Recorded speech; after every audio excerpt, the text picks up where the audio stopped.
Lemoenvlei maatjies. Vandag gaan ons bietjie die getalle 1 tot 4 hersien. Dit beteken ons gaan kyk wat jy als kan onthou.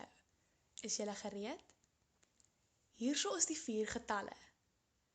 Kan jy op die 2 druk? Watter een is die 1? Druk jou vingertjie op die 4. Laaste, druk jou vingertjie op die 3. Nou gaan ek vra dat jy 'n papier kry en al 4 die getalletjies neerskryf. As jy dit nog nie kan regkry nie, moenie bekommerd wees nie, want jy kan nog oefen. Watter getalletjie is hierdie? Dit is die 1. Daar is net 1 voorwerp. En hierdie?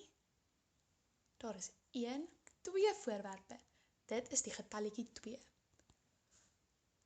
Watter kleur is die vorms? Hulle is rooi. Hoeveel is daar? 1, 2, 3.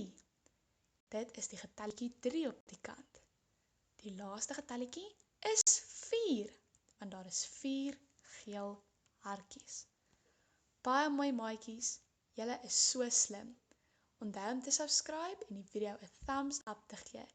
Ek kan nie wag om julle te sien vir die volgende lesie nie. Tata!